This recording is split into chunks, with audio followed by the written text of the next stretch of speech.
How to learn grammar. Hello, lovely students. Are you ready for a lesson that is going to give your advanced vocabulary and grammar skills a much-deserved boost? Well, today we're going to do just that. This video is long, but trust me, it's going to be worth every minute. I'm going to help you speak confidently in everyday situations, but we are pushing things to the extreme because you're going to learn how to talk about everyday scenarios at a mind-blowing C1 level. From your morning routine to ordering fast food and even navigating touchy subjects like flirting and breaking up, this lesson is going to give you the tools you need to use advanced vocabulary and grammar in real life. To a certain extent, some of these examples are a little bit dramatic. In all seriousness, my C1 students tell me that this is their favorite type of lesson. It's basically the most fun way to learn advanced English. To make sure you get the most out of this incredibly useful lesson. Okay, now you know what's happening. Let's dive into your daily routine at the C1 level. Get ready to learn how to describe your day-to-day life with really impressive vocabulary and grammar. The first thing you learn when you take your first English class is normally the daily routine, right? I wake up, I get up, I eat breakfast. And I thought, what would a daily routine look like at the C1 advanced level? I started to write this lesson just as a little experiment, and it ended up becoming so interesting that I've decided to make it into a video for you. In this lesson, I am going to give you a daily routine on steroids, and on steroids means the most extreme version, or a very extreme version. In this daily routine, I am going to give you a ton of super advanced C1 vocabulary, and we're going to cover lots and lots of C1 level grammar structures. So, if you really want to test your English skills, this lesson is for you. I also want to mention before we start that this is going to be quite an extreme daily routine, and some people will probably want to let me know, English people do not speak like this in real life. No, I totally agree. I just want to see how far we can go with advanced grammar and advanced vocabulary. All I know is it's going to be complex, and it's going to be fun. Upon waking up to the melodious chimes of my alarm clock, I embark on my well-established morning routine that I've perfected over the years. First and foremost, I indulge in a brief meditation session, allowing me to clear my mind and start the day with a sense of calm. In addition to my mental exercise, I dive into a challenging 30-minute workout session. But I guess it isn't so much challenging as it is invigorating. After freshening up, I pamper myself with my nourishing skincare regimen, ensuring a well-hydrated and glowing complexion. I told you, this is a daily routine on steroids.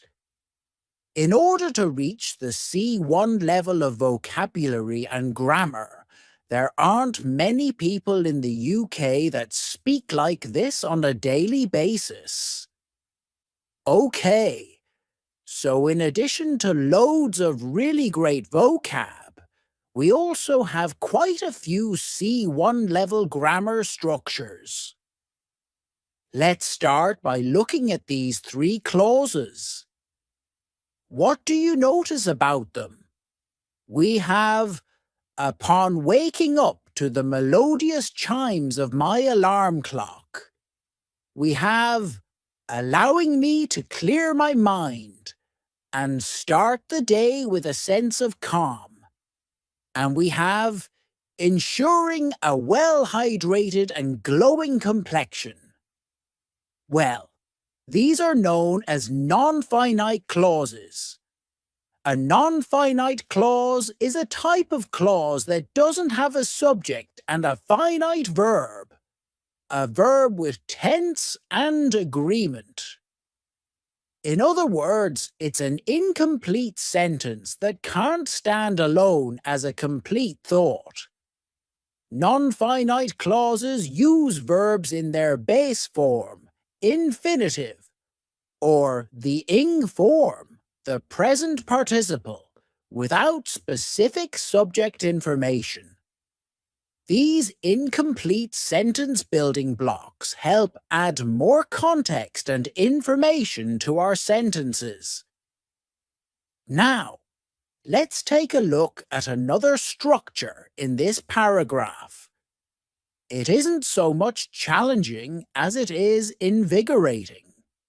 So, using not so much plus adjective plus as plus adjective is an advanced comparative structure we use to compare 2 related qualities. Okay, I'm going to address one more grammar concept from this paragraph before we move on to the rest of my routine. Compound adjectives like well-established, 30-minute, and well-hydrated. So, compound adjectives are adjectives that are formed by combining 2 or more words to create a single descriptive term. These adjectives are commonly used to convey complex or specific qualities that may not be easily expressed with just one single word. I used several hyphenated compound adjectives in this first paragraph, and we use the hyphens to clarify that the words are meant to be taken together as a single descriptive unit.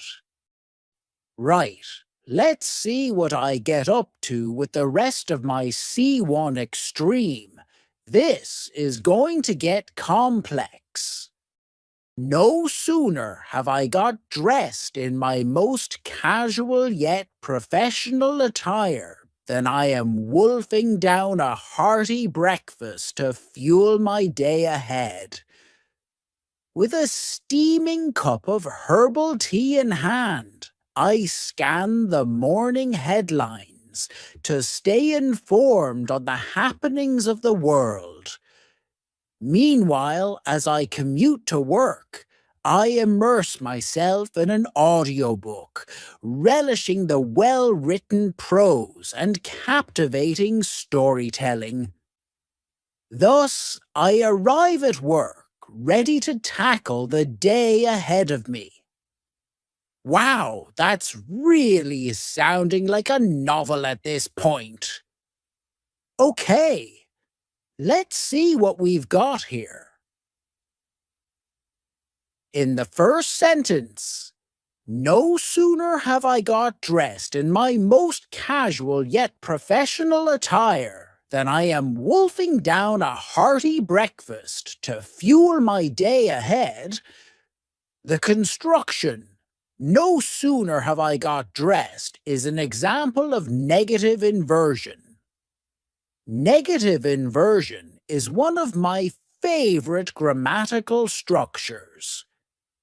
I absolutely love the way it sounds, and when students learn it, they can instantly sound so intelligent when they speak. So, negative inversion is where the usual word order of a sentence is inverted or changed when a negative adverbial expression is used at the beginning of the sentence. The construction is important because it adds emphasis. I'm not just saying, I have got dressed, but I'm highlighting the immediacy of the action by using no sooner. This construction often indicates that one action happens immediately after another, almost without any delay.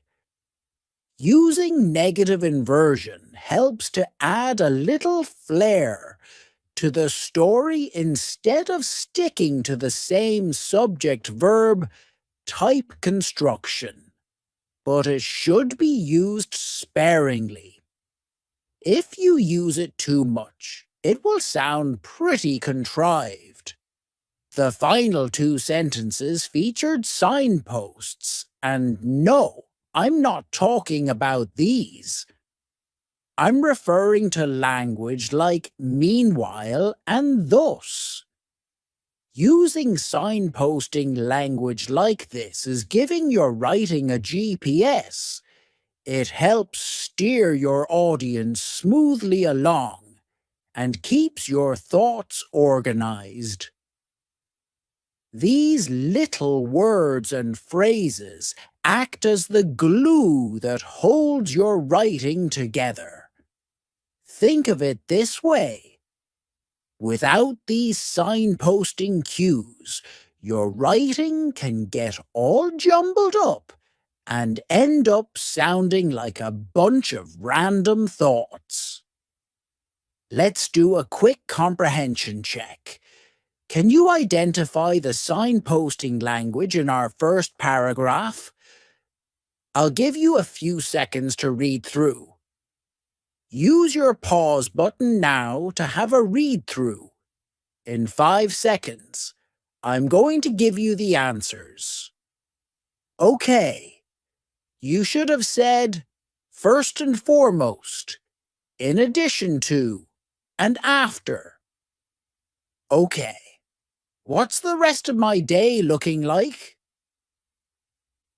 Upon arriving at the office, I buckle down and get on with my work, meticulously completing my tasks in the most efficient way possible.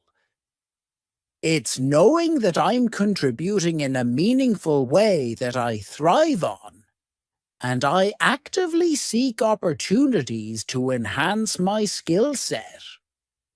Throughout the day, I engage in productive dialogues with colleagues, synergizing ideas and learning from their unique perspectives.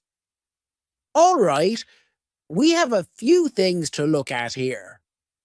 First, we have the clause meticulously completing my tasks in the most efficient way possible. This utilizes a post-modified superlative adjective. That's quite a mouthful. Post-modified superlative adjective. So, this is an adjective that is placed after the noun, and it modifies or adds emphasis or specific information about the noun. This construction is used to highlight the extreme quality of the noun in comparison to others of its kind. The structure of the second sentence was a bit of an odd one. It is knowing that I am contributing in a meaningful way that I thrive on, and I actively seek opportunities to enhance my skill set. We call this a cleft sentence. A cleft sentence is a grammatical construction used to emphasize a particular element in a sentence by dividing it into two clauses. I know I said that negative inversion was my favorite, but I actually think it ties with cleft sentences. Once you master these, it opens up an opportunity to really add some interest to your creative writing. The purpose of a cleft sentence is to bring attention to a specific part of the sentence, often by reorganizing the structure to highlight that element. In this case, I wanted to highlight knowing that I'm contributing in a meaningful way. So I was able to restructure my sentence to make sure that this portion of the sentence was the main focus. They're pretty nifty, these cleft sentences. Okay, let's move on to the final part of my routine. As the day draws to a close, I reflect on my achievements, striving to be the best version of myself both personally and professionally. All I hope is that I outdo my previous accomplishments each day as I embrace life with unwavering determination.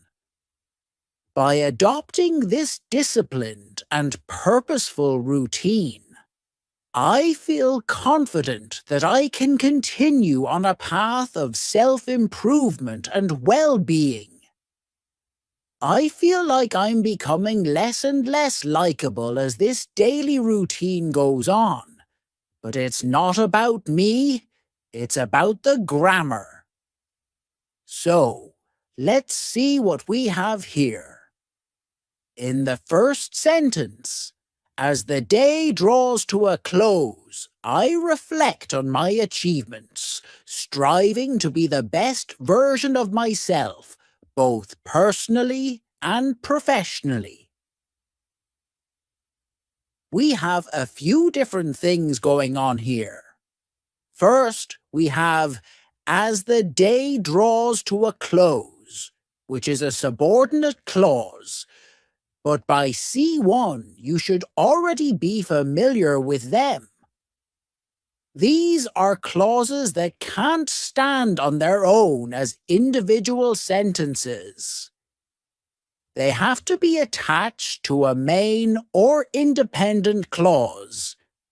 We also have a participle clause, striving to be the best version of myself, both personally and professionally.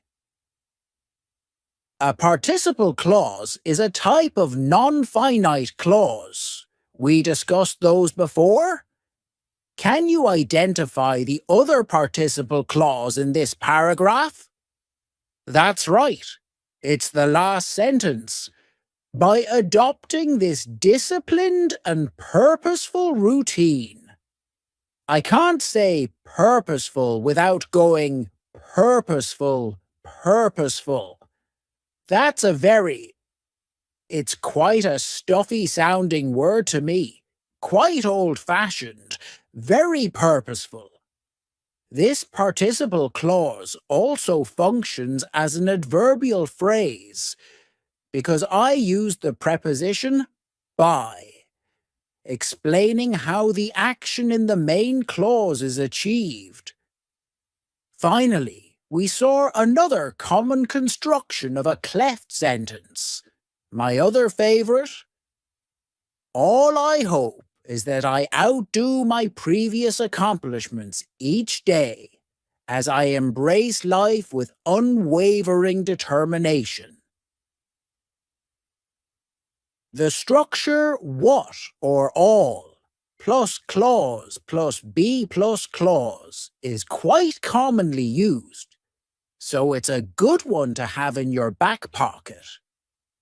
Oh my word, That was an intense lesson. That's probably one of the most advanced English lessons I have ever delivered. Okay, now that you can talk about your daily life like a pro, let's move on to food and drink. Everyone can relate to this topic, right? And now you'll learn how to discuss it at an advanced level. But before we dig into that, because we will talk about that phrase, here's a question for you. When you learn another language, when you start to learn English, what is one of the first topics or topics you want to learn about? Apart from swear words. Food and drink, obviously. You tick them off, you learn the basic vocabulary, and then you forget about them. I want to bring them back. Today, we're going to learn food and drink, C1 to C2 advanced level. Let's get started with the lesson, and I must say, when you get to a really advanced level of English, people like to say in the comment section, but people don't talk like this in real life. I agree with you, lots of people don't, and it's not necessary. I would say reaching B2 is the level that allows you to really exist in English. C1 is when you are completely fluent to the point where you can have very nuanced conversations. The vocabulary we'll discuss today is the kind of vocabulary you might find in a piece of creative writing, or you might use with someone who is a real foodie or cooking enthusiast. Okay, let's start. I consider myself a bit of a foodie, but I'm definitely not a food snob. I'm just as happy tucking into a simple homemade meal as I am polishing off a Michelin-starred work of art. On a normal day when I wake up, I force myself to gulp down a big glass of water before I indulge my caffeine addiction and brew an aromatic cup of coffee. That first swig always hits the spot. Fellow caffeine addicts, raise your hands. Sometimes I like to work up an appetite before breakfast by going for a run. Other times I can't wait and I gobble down a steaming bowl of porridge immediately. Okay. Here are some of the vocabulary I want to pick out. The first is the phrasal verb to tuck in or to tuck into. And this means to start eating enthusiastically. After hours of preparation, everyone was ready to tuck into the roast dinner. The next one, to polish off. Another phrasal verb means to finish all of something, especially food. I always imagine polishing a plate because it's so clean, because you've eaten everything. I can't believe you polished off that entire pizza by yourself. And next, to gulp down. Another phrasal verb. This means to drink very quickly. After a run, I often gulp down a big glass of juice. And to gulp is to swallow. It sounds the same. Gulp.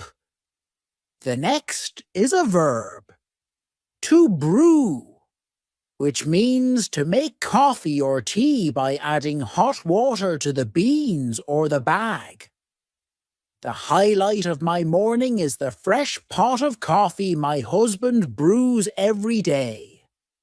Sometimes we will call a cup of coffee or a cup of tea a brew. Do you fancy a brew as a noun? Next, we had an adjective, aromatic. Aromatic, and please focus on the pronunciation here. Aroma as a noun, aromatic. This means having a pleasant and distinctive smell. Spices like cardamom and cinnamon make curry an aromatic dish. Note that we can use it sarcastically. If I smell a dirty sock, I might say, very aromatic, meaning it stinks. Number 6, this is a noun, a swig. It means an amount of something that you drink quickly, and it can also be used as a verb, meaning to have a large, quick mouthful of a liquid or gulp of a drink. After reaching the peak of the mountain, he took a big swig from his flask of iced tea. We take a swig. You can say to have a swig, but take is the stronger collocation. We could also say he swigged from his flask of iced tea. Slightly less common. Number 7. Nice phrase here. To work up an appetite. To work up an appetite means to do something, normally strenuous, that makes you feel hungry. I was gardening all morning, and I really worked up an appetite. And the final one, a nice slang phrasal verb. To gobble down. To gobble down means to eat very quickly with lots of swallowing. It's just an emphasis here. This particle doesn't really change the meaning of the verb, a bit like with to sit and to sit down. There's no real change. We're just emphasizing the direction of the action. The food is going down. We sit down. An example.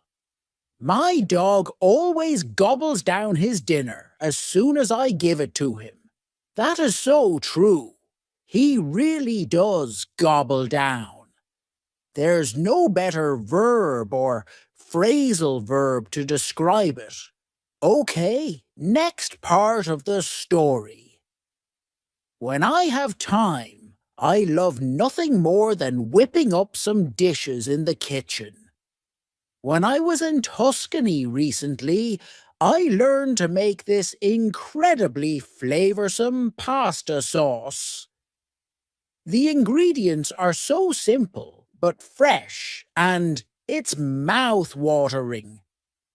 I love cooking one-pot meals too, because they're so easy, and there's minimal cleanup. Speaking of, we're very lucky to have a dog who hoovers up any stray crumbs, so our kitchen is usually pretty clean. Okay, there was a lot of good vocab in that passage, so let's have a look. Number 9. We have to whip up. To whip up is a nice slang phrasal verb. It means to cook something quickly, especially using whatever ingredients you have to hand. Don't worry, everyone. I'm going to whip up a gourmet feast of beans on toast. Beans on toast is a really typical British meal when you don't have any food in the house. We nearly always have a tin of Heinz baked beans. Or actually, now with inflation, we're buying supermarket brand ones. And toast. So, beans on toast is a very common I don't know what to make I don't have anything, I'll make beans on toast. Next, number 10 is flavoursome. Flavoursome means delicious and full of flavour. Notice the pronunciation. Two schwa sounds there. Flavoursome. The sauce proved incredibly flavoursome, transforming the mundane dish into a culinary masterpiece. Next, we have the adjective mouth-watering. Mouth-watering describes food that looks so good you want to eat it right then. They served up a mouth-watering dish that tasted just as good as it looked. Next, something I love to make, a one-pot meal. A one-pot meal is a meal that can be cooked in one pot, and I want to draw your attention to how I pronounced it. Instead of saying one pot, I said one pot. The beauty of a one-pot meal is that there's barely any washing up to do afterwards. And the final one for this section is crumb. Usually seen in the plural because there's almost always more than one. A crumb is a very small piece of bread, cake, biscuit, or food in general that has fallen off. Get a plate. You're dropping crumbs everywhere. Next part. According to my husband, Will, my best dish is a chicken recipe by Ottolenghi, one of my favourite chefs. Whenever I make it, Will practically inhales it. It's incredibly Moorish, too, so we never have leftovers. What about my favourite foods? Some of you may know that I adore fruit, especially watermelon. But I also love blue cheese, especially some good Stilton. It's got quite a pungent smell, and I would say it's an acquired taste, but it's really yummy. I always put it out when I do nibbles when guests are coming over. Okay, let's have a look at the vocabulary. First up, number 14. To inhale. To inhale means to breathe in, literally. However, in the context of food, it means to eat very quickly. He was so hungry, he seemed to inhale his sandwich. The next is a lovely adjective, Moorish. Moorish describes something that is so delicious you want more of it. This cake is so Moorish, I can't stop eating it. Next, I love this one, the adjective, pungent. Pungent? I love the sounds together. Pungent. I feel it's so descriptive.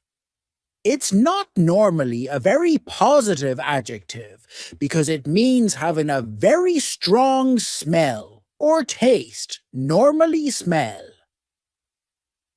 When we're talking about blue cheese, though, that's a good thing. That's what we pay for. An example. The durian fruit has quite a pungent smell. Next, I talked about something being an acquired taste, which means something that you might not like at first, but you start to enjoy over time. Olives are an acquired taste, and children often don't like them. I used to pretend to like olives as a child because I wanted to sit with the adults and have nibbles, and that was often the only thing on offer. If I stopped eating, they'd send me to bed. And the final word was the noun nibbles, which means small items of food that are normally eaten with your fingers. You will often see them on restaurant menus. Nibbles, then starters, mains, desserts. We also have the verb to nibble, which means to take a small bite of something. And if you have a nibble of something again, you take a small bite. But nibbles in general are little snacks you normally eat with your fingers. I put out some nibbles like cheese and crackers before dinner. Okay, last part of the story. Will and I also love eating out. If I know we're going somewhere special, I make sure to not spoil my appetite beforehand. Even so, my eyes are often bigger than my stomach, and I end up with too much food. Doggy bags aren't much of a thing in the UK, but I wish they were. I always walk out of a restaurant completely stuffed. Okay, finally, here are 4 more words and phrases to finish off this video. Number 19 is to spoil one's appetite. To spoil one's appetite means to eat something before a meal that causes you to fill up or not feel hungry. Don't have that chocolate bar. It'll spoil your appetite. Next, one's eyes are bigger than one's stomach. If your eyes are bigger than your stomach, it means you order or put too much food on your plate and you can't finish it. I always have eyes bigger than my stomach at a buffet. I want to pile my plate with absolutely everything. And then, when I start eating, I realize I've taken way too much. An example. Sorry, I really can't finish this. My eyes were bigger than my stomach. The next phrase, and this one might surprise you, is doggy bag. A doggy bag is a bag or a box you get from a restaurant to take home your leftovers in, and it's more common in the US. It's becoming more of a thing in the UK.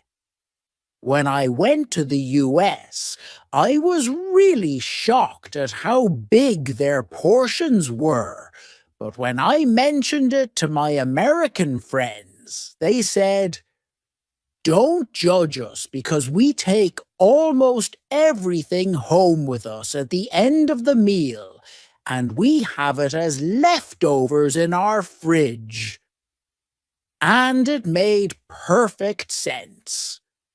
For me, in the UK, I would say we are more inclined and often pushed by our parents to finish everything on our plate.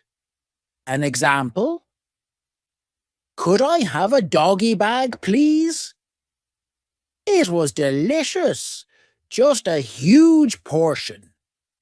And the final word I want to talk about is the adjective stuffed, which means very full. I couldn't eat another bite. I'm absolutely stuffed. Okay, that's it for your C1 food and drink lesson. Now that you've got a taste for food and drink vocabulary, let's focus on a specific scenario, ordering a coffee. If you're not a coffee person, don't worry. These skills can be applied to ordering whatever your drink of choice might be. Let's take your coffee ordering skills to the next level. Right, let's get started. So we all know that ordering a coffee is one of the first things you learn in English, and it can be very simple. Can I have a coffee, please? This way of ordering a coffee is absolutely fine. It's perfect, in fact. Although it probably wouldn't work in somewhere like Starbucks, where an order is more like, "Can I get a doppio half-calf skinny mocha venti to go?" You love one of those, I know I do. But that's not what we're talking about today. I want to order a normal coffee in advanced English. And I know what some people are going to say when they hear my order. People never speak like that. I agree. It's not necessary, but it's fun and it's cool. And if we can't have fun, cool English lessons, then what have we got?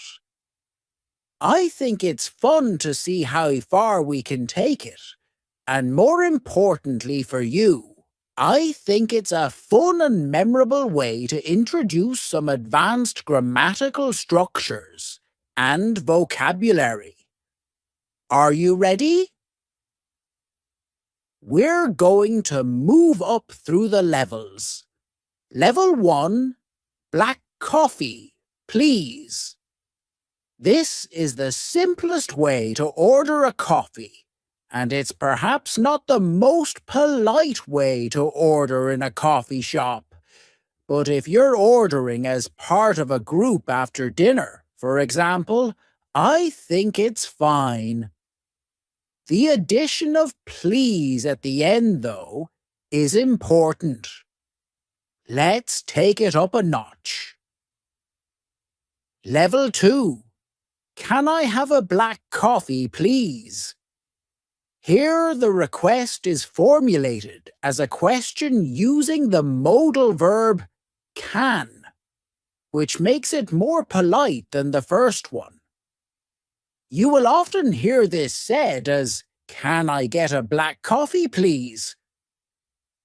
This is slightly more common in American English, but it's making its way into British English.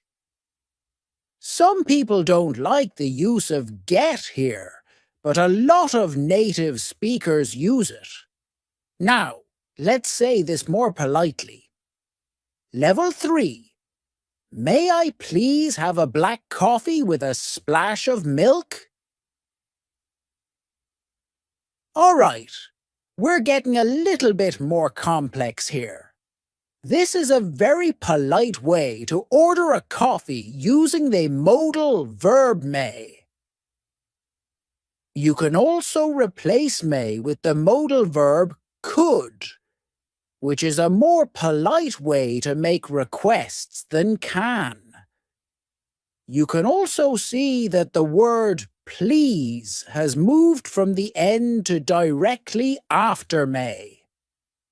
This front-loading of please emphasizes the politeness of the request and sets a formal tone from the outset. We are also now asking for a splash of milk, and a splash means a small amount of liquid in this context. Okay, can I go further? Level 4.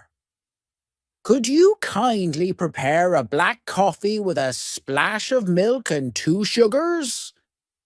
Okay, we're getting closer to advanced level here and further from reality.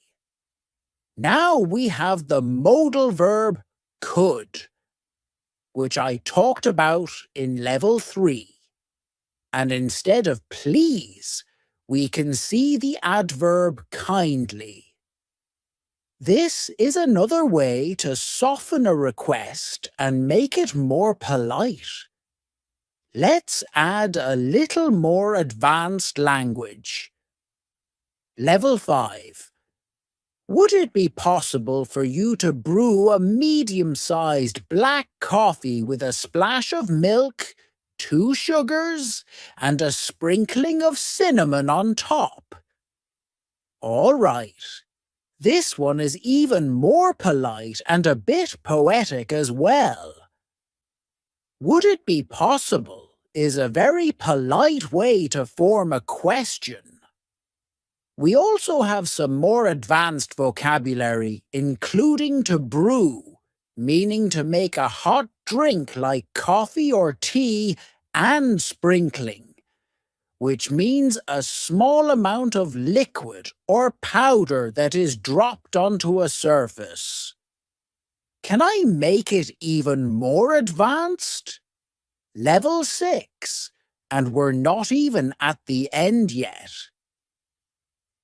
If it's not too much trouble, could you please craft a medium-sized black coffee enriched with a splash of organic milk and precisely 2 cubes of raw sugar, while ensuring it's brewed to the optimum temperature, and then garnish it with a delicate sprinkling of cinnamon on top?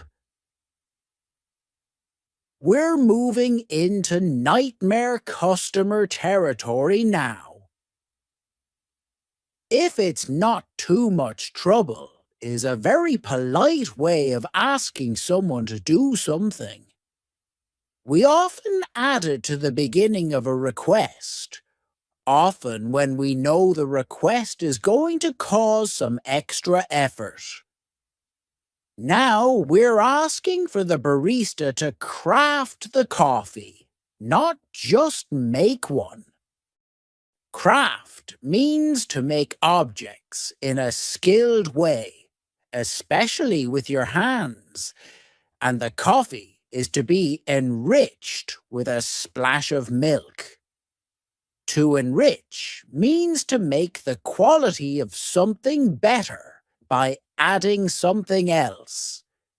Then it is to be brewed to the optimum temperature.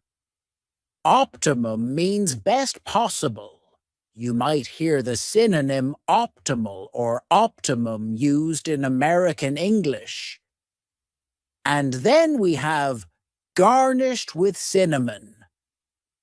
To garnish means to decorate food or drink with a small amount of food. Can this customer get any worse? Yes. The answer is yes. If you've ever worked in retail or hospitality, you know the answer is yes. Here is my coffee order in its final form. Level 7. Would you be so kind as to commence the artisanal preparation of a medium-sized black coffee, sourced, if possible, from single-origin beans, and brewed at precisely 89 degrees Celsius? It should be complemented with a splash of organic, locally sourced milk, sweetened to a modest degree with exactly 2 cubes of raw sugar, and adorned with a subtle yet discernible sprinkling of hand-rolled cinnamon. Finally, if I may, I request that it be presented in a ceramic mug featuring a handle ergonomically designed for a right-handed individual. Someone is definitely going to spit in this customer's coffee. Let's look at the grammar. Would you be so kind as to is a very, very polite and formal way to make a request. And in the final sentence, you saw the structure. I request that it be presented. This sentence uses the subjunctive mood, which is a formal structure in English and appears after certain verbs like request. And the vocabulary? First, there is to commence, which means to begin. We had artisanal, artisanal meaning prepared in a traditional way. We have complemented. This is the verb to complement with an E. It's different from the one with an I. If one thing complements with an E another, it goes well with the other thing and makes it better. We complement each other. We go well together. We make each other better. We complement each other means we give each other compliments. I like your dress. I like your hair. I like your coffee. What did you ask for? I'm going to ask for that. Little did she know. We also have adorned with. The verb to adorn means to add something decorative to a person or thing to make it more attractive. We also have the adjectives subtle and discernible. Subtle means not obvious or noticeable, while discernible means able to be recognized. So I wanted it subtle but discernible. Nightmare. And finally, perhaps the most egregious request, an ergonomically designed handle. Ergonomically means in a way that makes something, equipment or furniture, comfortable and effective for people who use it. What did you think of my C1 level coffee order? Is it realistic? Number, is it interesting? I think so, and I hope it will help you to remember some of the structures and vocabulary that I've presented. We really do use all of these words and phrases in real life. Okay, now it's time to shift gears and spice things up. In this lesson, we're going to explore the art of flirting in English. You're going to learn colloquial language and slang that will help you navigate these exciting social interactions. Let's get flirty. Hello, you gorgeous things, and welcome to my super advanced lesson on flirting. In this lesson, I am going to show you how you can ask someone out, how you can flirt with someone at a C1 to C2 advanced level.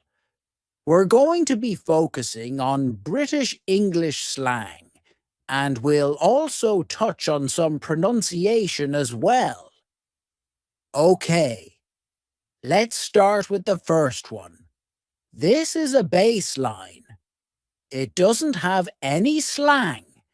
It's a starting point so that you can make comparisons with later passages. Let's try it. Ready? My friend doesn't think you'll agree to go on a date with me, but I'd love to take you out for dinner sometime. Nice and simple. A nice, easy start. That's our baseline. Let's move to the next level. Level 2. I've been wanting to ask you out all night, but my mate told me I had no chance of getting a date with you. He'll be absolutely speechless if you say yes. So, do you want to get a bite to eat? No pressure. So, did you understand all of that? It wasn't too advanced, but there are a few words that I really want to look at. The first one is mate. Mate here, in this context, means friend, and it's really common in British English. but it's even more common in Australian English. For example, my mates encouraged me to ask you out. The second word is the informal contraction wanna, which is short for want to. Some people pronounce it wanna, others wanna, with more of an O sound. Some use a wanna as an alternative. An example, do you want to go for a drink sometime? And the final phrase from that text is a bite to eat. A bite to eat. Now, notice the pronunciation here. In fast speech, when one word ends in a vowel sound and the next one starts with a vowel sound, we often add an extra sound to make it easier to say. In this case, the extra sound is W, a bite to eat. But what does it mean? Well, a bite to eat often means a small meal. However, we also use it in conversation to ask if someone wants to go out for something to eat. Not necessarily something small. It's just very informal. For example, fancy getting a bite to eat at the local pub. Note that you will also hear bite on its own or a bite on its own. Fancy a bite later. Fancy something to eat later. Now, before I move on, I also want to talk about something in this question. You might have noticed that do is missing from it. Instead of saying, do you want to get a bite to eat? I just say, you want to get a bite to eat. In informal speech, we often omit auxiliary verbs like do from questions. If we want to go super informal, we can omit you as well. Wanna get a bite to eat? Okay, I can do better than this. We can go more advanced. Let's try level 3. Ready? You are by miles the most stunning person in the room, and I've been weighing up whether to come over all night.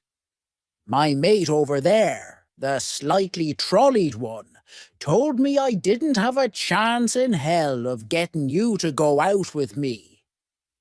He's going to be gobsmacked if you agree. So what do you reckon? You want to go out for a slap-up meal sometime? No worries if not. Okay, how did you do with that? It's definitely getting more advanced. Not too advanced, though. It doesn't sound like you're trying to be Shakespeare. The first phrase is by miles. By miles. You can also say by far. It means by a very large amount or by a long way. We do not use the metric system when we use this phrase. We can't say by kilometer. It just doesn't sound right. An example, you're the funniest person I've ever met by miles, by a long way. We also had to weigh up.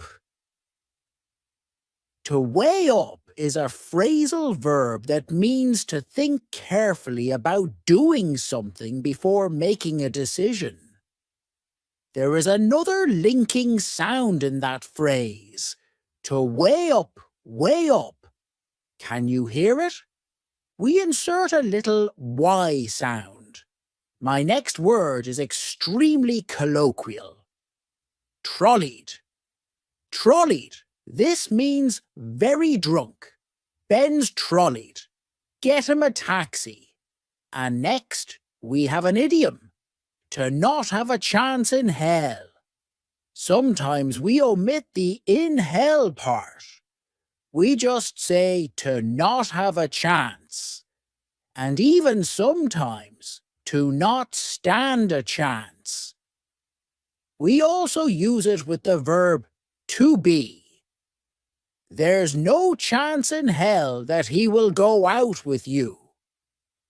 Now, this example might sound a little bit mean, but it's an example of British banter, our humour.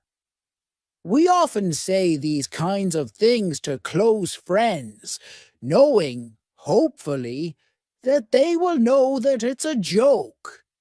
It's like playful teasing. It can go too far, but be prepared for it if you come to Britain and mix with Brits. Next, I just want to mention gonna from that text. It's another informal contraction, just like wanna. Gonna is generally pronounced with the schwa, gonna. You gonna ask him out or not? You gonna ask him out or not? Another great word. Super informal. Gobsmacked. Gobsmacked. So, gob is quite a rude, informal slang word for mouth. Shut your gob. If you are gobsmacked, you are so surprised that you can't speak. You smack your mouth. I'm gobsmacked. I'm absolutely gobsmacked. It's very informal. I was gobsmacked when he turned up to our date wearing a tuxedo black tie. The final word that I want to point out from that text is an adjective. Slap up, which often comes before the word meal. This means a very large and delicious meal. But I will tell you a secret. I didn't understand the meaning of this for a very long time. I thought a meal that was a slap-up meal was something that was just slapped up in the kitchen. Something that was made in a really careless way. So honestly, if someone had invited me for a slap-up meal, I'd have said, well, maybe you could put in a little bit more effort. An example. I'd love to take you out for a slap-up meal sometime. A really large and delicious and luxurious meal. That was good. But I think we can make it even more advanced. Here is number 4. Level 4. The final level. Ready? My mate, the tipsy one by the bar, is absolutely sick of me banging on about how stunning you look and told me to shut my cake hole and do something about it. Anyway, I decided nothing ventured, nothing gained. So I'm here to ask you out for dinner. He'll be floored if you say yes, maybe literally. He's more than tipsy, to be honest. And I'll be well chuffed to get a date with the fittest person in London. No stress if you don't fancy it, though. Okay, how was that one? Would you say yes to me? It was packed full of slang, so let me break some of it down for you. We have to be sick of something. If you are sick of something, you are bored of something. Because it's annoying. It's repetitive. You will also hear people say, I'm sick of it. I'm sick of this. I'm bored of this. An example. I'm sick of you talking about Dylan.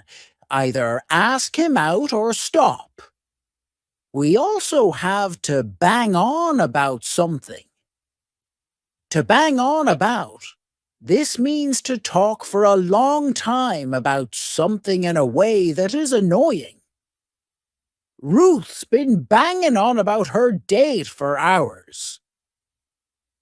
Did you notice that when I'm trying to be extra informal, instead of saying banging with the arbory ing sound at the end, I said bangin'.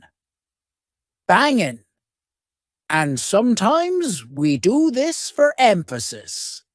It also sometimes happens when we talk quickly. I've been singing for hours. Singing for hours. Should be singing. The next word is possibly the funniest one on my list. Cake hole.